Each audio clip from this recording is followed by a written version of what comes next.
Uma ótima tarde a todos. Começamos agora a segunda edição do Agricultura BR ao vivo para todo o Brasil, nesta segunda-feira, dia 8 de novembro. Que bom estar contigo para levar as informações e notícias que são importantes para o seu negócio. Você que nos acompanha pelas antenas parabólicas em todo o país, pelo sistema digital e analógico, também pela NET Claro TV, nos canais 190 e 690, pelo Facebook do Canal do Boi e as dezenas de páginas que levam o nosso programa. Obrigado a todos e também pela NEL TV, que você acompanha no Paraguai e no Brasil. E claro, estamos ao vivo pelo portal sba1.com, o portal do agronegócio brasileiro. Começa o programa de hoje falando a respeito da China e dos números que foram apresentados neste domingo pela Administração Geral de Alfândegas daquele país. Eu começo falando logo de carnes, porque esse departamento da China, que é responsável ali para saber o que entra e o que sai em território chinês, trouxe que no mês de outubro, comparado ao mês de setembro, houve um recuo de 4,3% nas importações de carnes no geral. Em relação ao que foi investido, foram 2 bilhões 420 milhões de dólares. É o que você acompanha comigo aqui. Nós temos aqui os números. Volume que foi importado, que entrou na China de carnes e miúdos, todos os tipos de carnes, 664 mil toneladas, uma queda de 4,3%. Desta vez não veio aquela separação entre os tipos de carne que foram compradas. A despesa ou investimento dos chineses nessa carne foi de 2 bilhões 420 milhões de dólares. Entre janeiro e outubro, o acumulado do ano traz ali 8 milhões e 40 mil toneladas, uma queda de 1,5% se comparado ao mesmo período do último ano.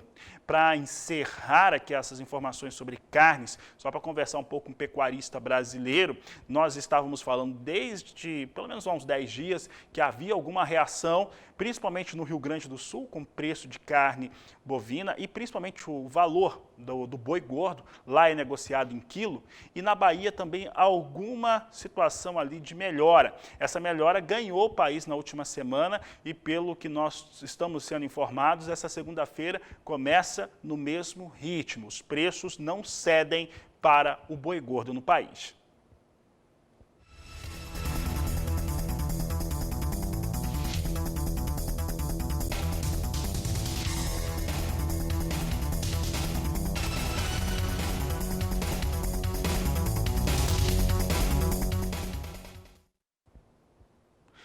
E agora vamos falar sobre fertilizantes aqui no Canal do Boi.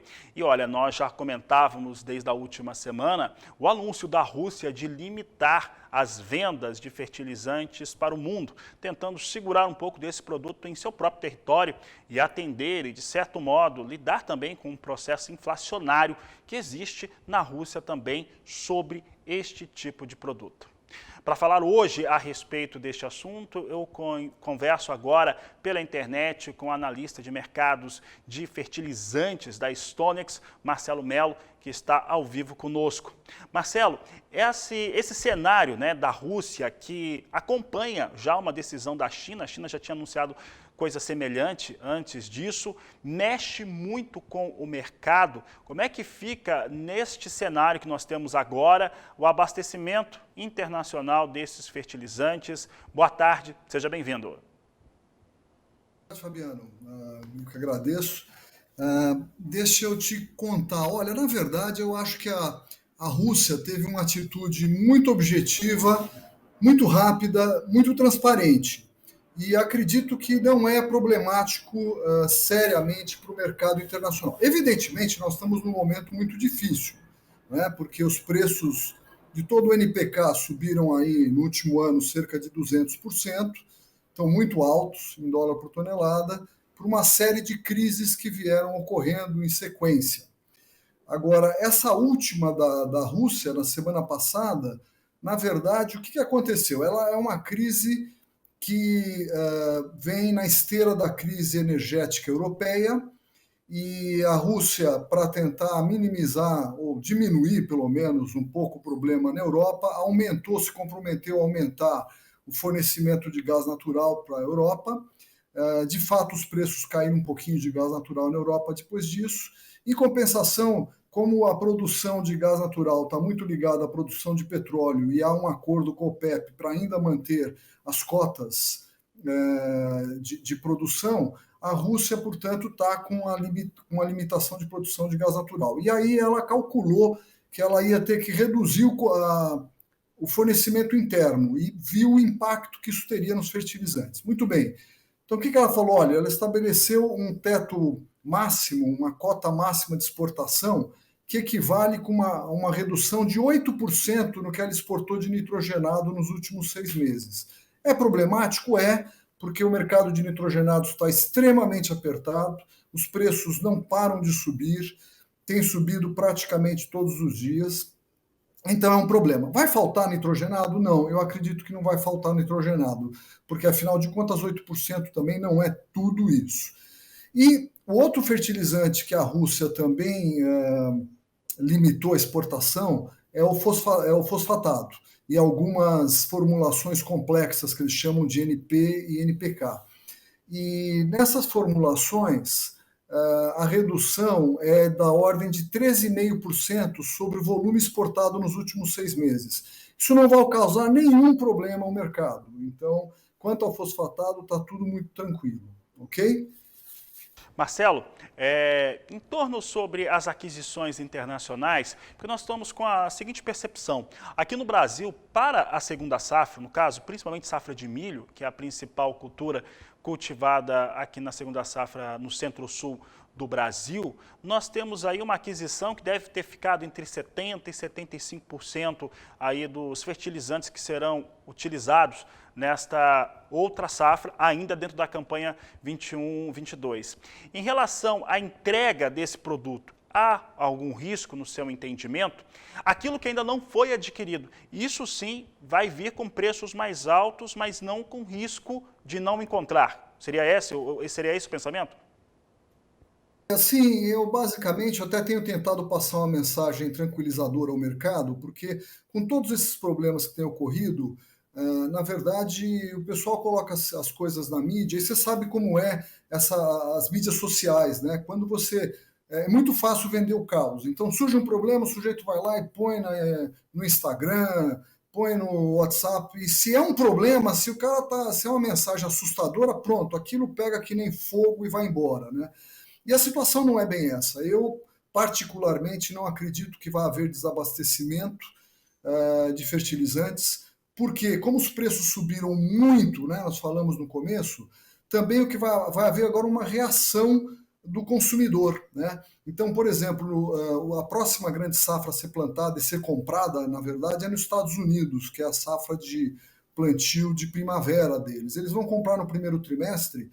Os preços estão muito altos, as relações de troca estão muito ruins e certamente o produtor norte-americano vai fazer um corte significativo das aplicações de fósforo e potássio. Nitrogênio é mais difícil, mas ele também vai fazer alguns cortes e vai tentar privilegiar, mudar, fazer uma rotação de cultura para não ter que aplicar tanto nitrogênio. Então, haverão cortes. Aí, focando o Brasil, nós estamos agora no auge do plantio da nossa safra verão. Mas está faltando fertilizantes? Não está bem assim, alguma coisinha. Sempre temos um nó logístico nessa época do ano. Então, evidentemente, quem deixou para comprar no último momento pode ter uma dificuldade, quem deixou para receber no último momento pode ter alguma dificuldade, mas não é um problema sério que vai comprometer a nossa safra verão agora. Aí você fala da safrinha, que de fato é importantíssima, ela já está razoavelmente avançada, não tem os números, nós estamos começando a avaliar agora, mas está algo perto realmente aí dos 70%, a gente imagina. Nós estamos fazendo uma pesquisa de mercado nesses dias, vai durar mais 10 dias até nós concluirmos, e eu imagino que a maior parte da safrinha, então, já está equacionada, né?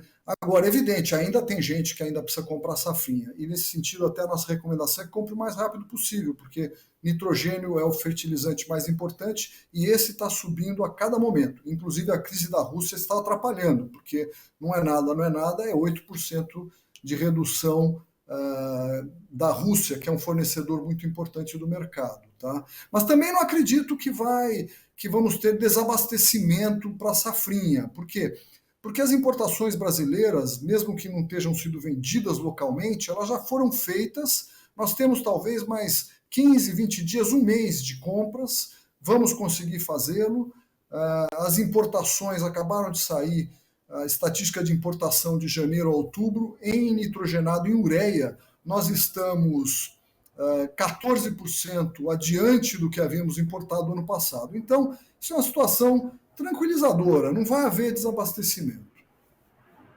Marcelo, para encerrarmos a nossa entrevista, é sempre importante tranquilizar o produtor. O produtor rural está enxergando isso também em relação ao abastecimento, né, de que há um cenário de preços mais altos, isso é inevitável, mas não de falta, né, não de ter essa escassez como começou a se pintar no começo, quando vimos uma crise de fertilizantes. Por falar em crise de fertilizantes, nós conversávamos com a ministra Tereza Cristina na última semana e ela falava o seguinte, que o Ministério já estava trabalhando em relação a fertilizantes, já trabalhava em alguns tipos de solução, alguns tipos de cenários que proporcionem à produção rural brasileira alguma situação de maior conforto. Tá? Isso ela disse que já há um ano já estava se pensando nessa situação. O que seria, em médio prazo, uma maneira, porque em curto prazo isso é praticamente impossível, mas em médio, longo prazo, se pensar em outros fornecedores, como é que isso poderia acontecer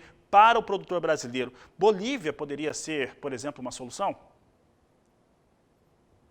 Todos os parafusos que a gente puder apertar ajudam. A Bolívia, obviamente, o Brasil é o comprador natural para a Bolívia, porque nós somos imensos compradores, estamos do lado deles. A Argentina também é importante, Paraguai, evidentemente. Agora, não é a solução do nosso problema. A planta na Bolívia produz 1 milhão de toneladas ano. Isso não resolve, de nitrogênio, né, de ureia. Nosso consumo é da ordem de 10 milhões. Então, ajuda, lógico que ajuda, sim. E é importante, porque tem todo um sentido, eles têm muito interesse, nós temos muito interesse, tem ganhos de logística, né? Então, é muito importante. Que mais? Agora, de qualquer maneira, eu acho que no fósforo também o Brasil tem algum potencial e tem uma capacidade de crescer a produção local. Há uma mina nova, inclusive, que a Yara, primeiro era Galvani, depois Yara Galvani, e agora recentemente foi vendido para a Eurochem. Essa mina pode nos ajudar também. E o potássio é mais complicado, né? No exterior, fora a Bolívia, que está aqui do nosso lado, que é uma produção nova, você tem produções novas de nitrogenados, por exemplo, também na Nigéria, muito grande. Também é um mercado, o Brasil é um mercado natural, é praticamente uma linha reta ali no Atlântico, né? Mais ou menos a nossa altura, chegando aqui. E fora isso, o Brasil é um player tão grande no mercado, nós somos, junto com os Estados Unidos, nós dividimos o posto de maior importador. Inclusive aqui também eu queria falar uma mensagem também tranquilizadora. Falar, mas como que o Brasil pode importar 80%? Isso é um despropósito. Olha, a gente consome um pouco menos que os Estados Unidos e, ok, nós importamos um pouco mais que ele. Mas os Estados Unidos também, ele divide conosco o posto de maior importador mundial de fertilizantes. Tem ano que eles importam mais, anos que nós importamos mais. Então, não é dizer que nós fizemos um erro estratégico imenso, a situação é essa. De fato, as nossas minas não são fantásticas, são complexas para potássio e para fósforo. Nós temos uma vantagem logística, mas, enfim, nós temos sido competitivos, né? E muitas vezes a competição internacional é melhor. É mais fácil comprar do Marrocos, comprar da Arábia Saudita, da Rússia, da China. Agora estamos num momento de crise, mas isso não é uma situação que vai perdurar eternamente. Ok? Marcelo Mello, obrigado pela participação aqui no canal do Boi, no Agricultura BR. Uma boa tarde a você. Obrigado, para vocês também. Conversamos com o Marcelo Mello, analista de mercado de fertilizantes da Stonex, e que traz informações importantes sobre este momento que vivemos em relação ao abastecimento e à importação desses fertilizantes.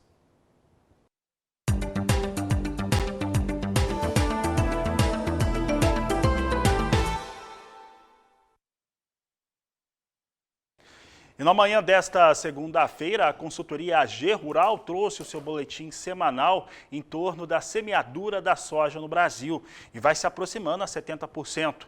De acordo com a AG Rural, até a última quinta-feira, o plantio chegava a 67% da área de destino. Continua sendo a semeadura mais rápida desde a campanha 2018-2019, portanto, é a segunda mais rápida da história.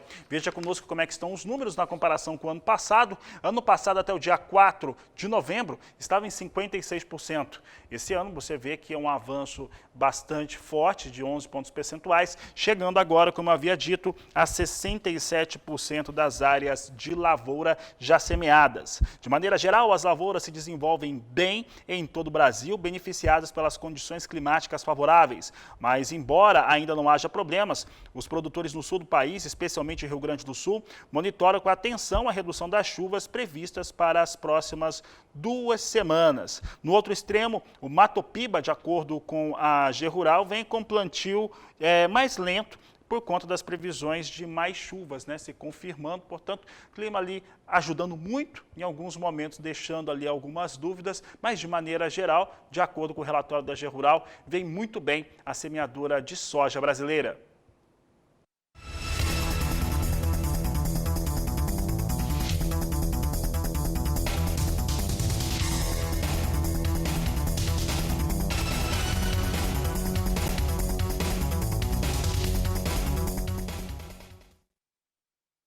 Voltamos a falar de China aqui no Agricultura BR, os números do Departamento de Alfândegas daquele país. E ele informou neste último domingo que durante o mês de outubro foram comprados 5 milhões e 100 mil toneladas de soja, queda em relação ao mês de setembro. Veja conosco os números, tem aqui o número para outubro, com 5 milhões e 100 mil toneladas de soja, recua 25,7%. O volume cai bastante, mas porque a China estava comprando mais em períodos anteriores. A despesa com essa soja ou investimento foi de 3 bilhões e 50 milhões de dólares, de acordo com a Administração Geral de Alfândegas da China.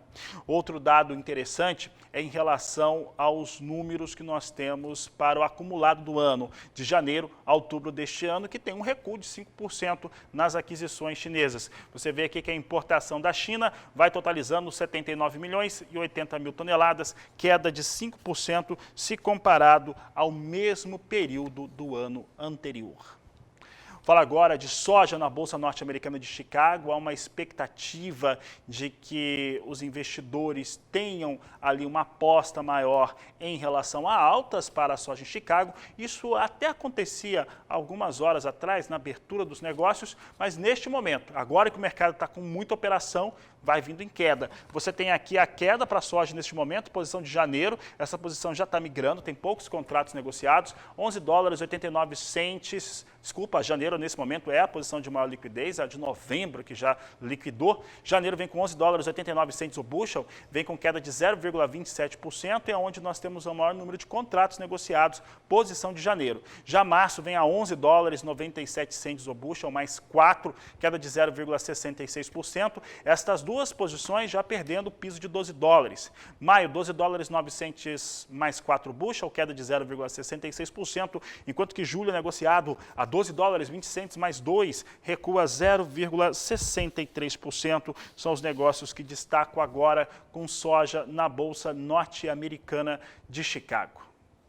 Mudo de assunto agora, mas ainda retomando para falar de soja e falar de café também, falo de dólar agora. A moeda norte-americana é fundamental e nós temos aqui hoje uma movimentação de alta, 0,33% de alta para o dólar no Brasil, dólar comercial, negociado agora a R$ 5,54 mais um. São os negócios que destaco agora com o dólar no país.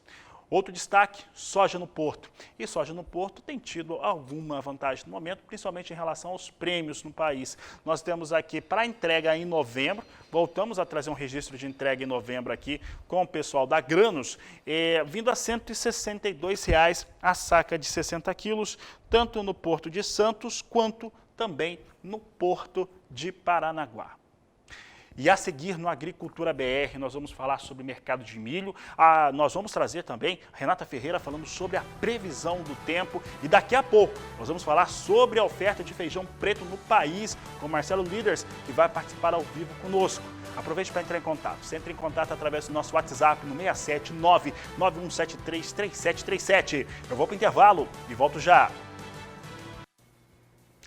Destacamos agora os negócios com o mercado futuro do milho. É o que você acompanha comigo agora na tela. Nós temos alta para B3, posição de novembro, vindo R$ 87,23 a saca, uma alta de 0,18%. Janeiro, R$ 87,40 a saca, com alta de 0,10%. Março, R$ 87,74 a saca, alta de 0,15%. E maio, R$ 83,97 a saca, com elevação de 0,53%. São os negócios com milho no mercado futuro nacional.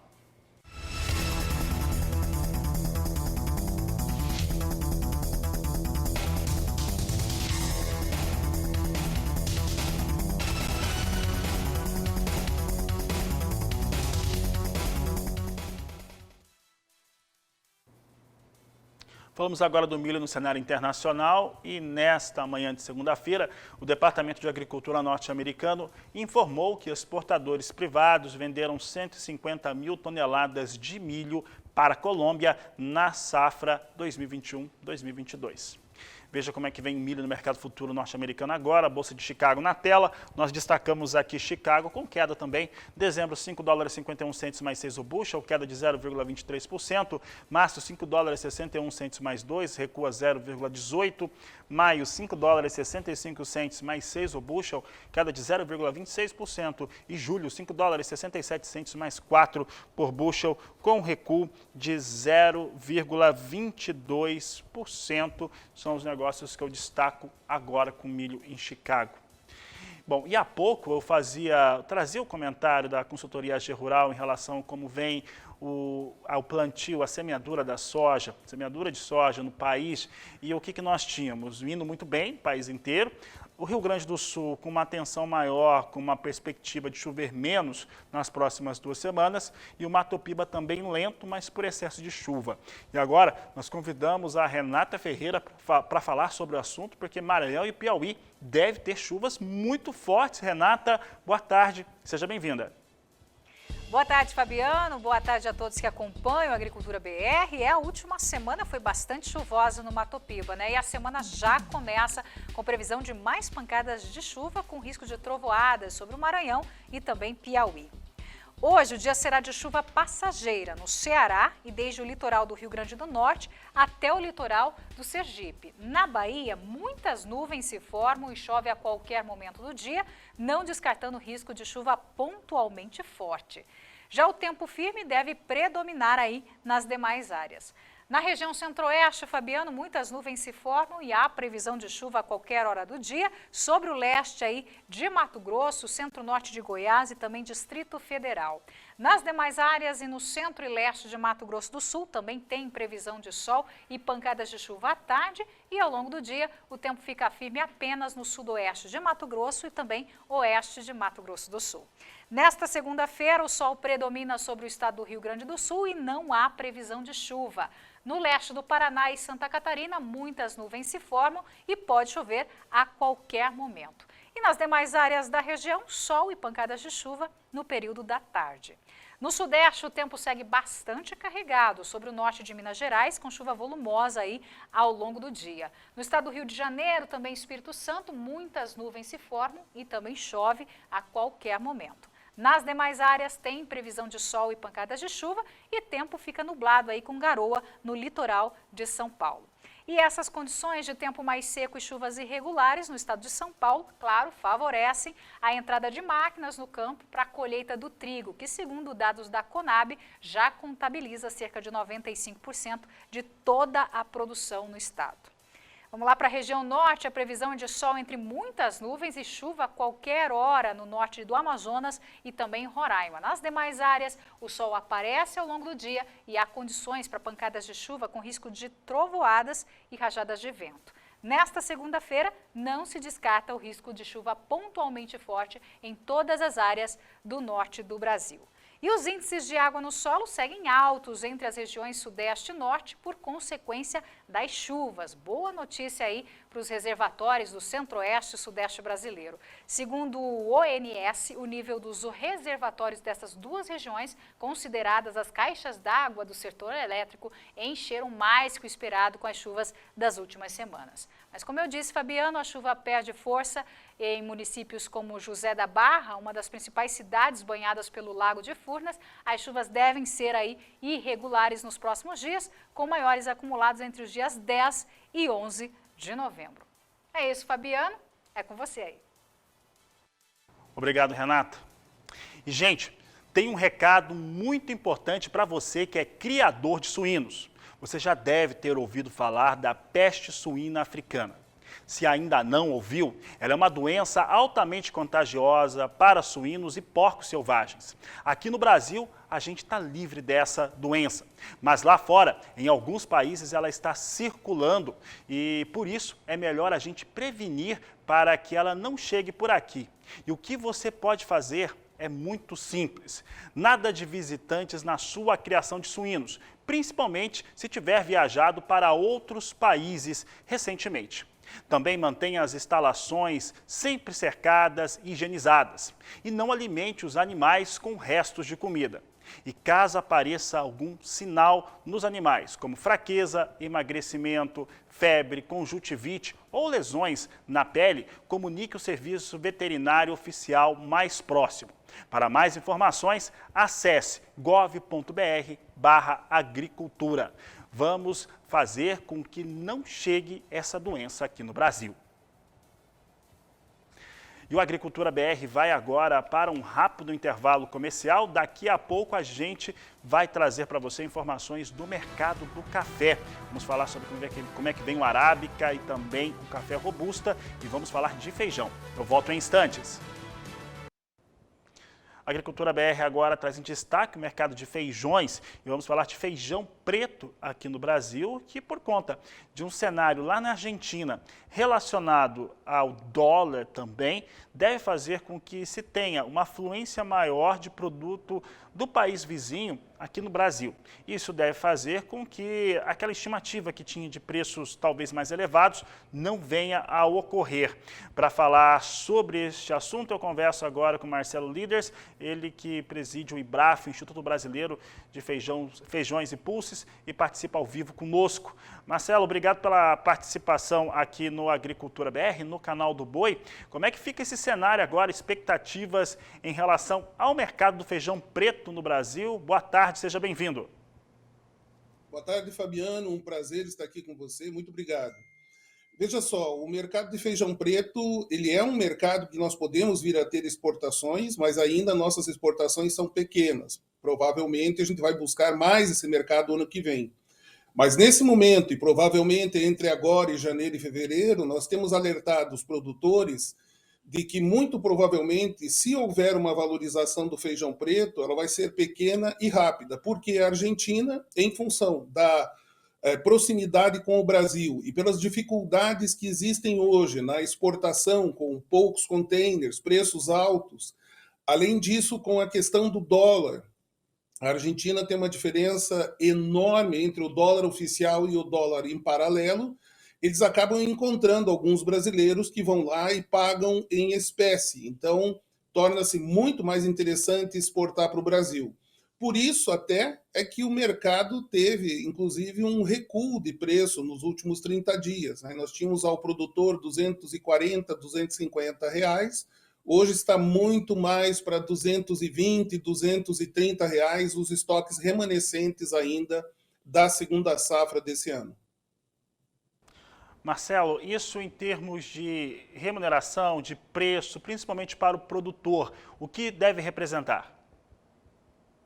Nós sabemos que há uma frustração, né, por parte dos produtores, mas não um prejuízo. A frustração porque, claro, quando você almeja e vê uma oportunidade se formando de que os preços atingissem outros patamares, quem sabe semelhante e até mais do que o feijão carioca, isso causa uma frustração, mas não é suficiente para causar prejuízo. A cultura de feijão preto no Brasil continua sendo extremamente interessante. Nós temos um mercado consumidor importante, consolidado, de cerca de 500, 550 mil toneladas por ano. Importamos algo ao redor de 70, 80, talvez 100 mil toneladas de feijões da Argentina para atender essa nossa demanda. E se nós tivermos excesso de oferta ou tivermos uma situação que a Argentina venha a prejudicar ainda mais os preços aqui no mercado interno, nós vamos trabalhar com mais afinco as exportações. Eu acredito que ao redor desse nível de preço que está sendo praticado hoje ao produtor, começa a surgir a possibilidade de exportação. E nós estamos envolvidos em trabalhar junto com a Apex, junto com o Ministério da Agricultura, mercado de Relações Exteriores também, esse mercado mundial de feijão preto, que é interessante tanto quanto outros mercados. Marcelo, aqui nosso tempo na Agricultura BR está quase encerrando. Deixa eu fazer uma pergunta, até porque nossa entrevista está sendo transmitida para o Brasil inteiro, pelos mais variados meios, inclusive internet. Aí na internet nós vamos ter muitos consumidores, evidentemente também assistindo, vendo ou ao vivo ou posteriormente a entrevista. Para o consumidor, feijão preto, aí eu lembro do Rio de Janeiro, que a minha cidade consome muito. O que muda para esse consumidor aqui no Brasil? Melhora alguma coisa em relação à oferta e, consequentemente, talvez o preço fique melhor para o consumidor final brasileiro? Nós acreditamos que um preço justo para os consumidores é ao redor aí de R$ 7. Talvez ele fique um pouco abaixo de 7, mas a expectativa, a perspectiva que havia até uns 60 dias atrás era de que nós poderíamos ter um preço acima de R$ 8 até R$ 9 no consumidor. Então, para o consumidor, o preço vai ficar muito mais próximo daquilo que é considerado um preço justo, em função de custos, em função do custo-benefício de você consumir essa proteína. Certo. Marcelo Líderes, eu agradeço sua participação aqui no Agricultura BR, no Canal do Boi. Uma boa tarde a você. Boa tarde a você e a todos que nos acompanham. Um grande abraço e o líder sempre participando aqui conosco. E eu agradeço a participação dele. E com essas informações encerro essa edição de Agricultura BR. Nós vamos voltar logo mais às 16 horas. Vamos falar de café, não deu tempo para falar de café hoje, mas vou falar de café. O mercado já está fechado, já vou falar de expectativas de relatório e muito mais. Então não perca às 16 horas, terceira edição do Agricultura BR. Por enquanto, uma ótima tarde a todos, um grande abraço e até mais.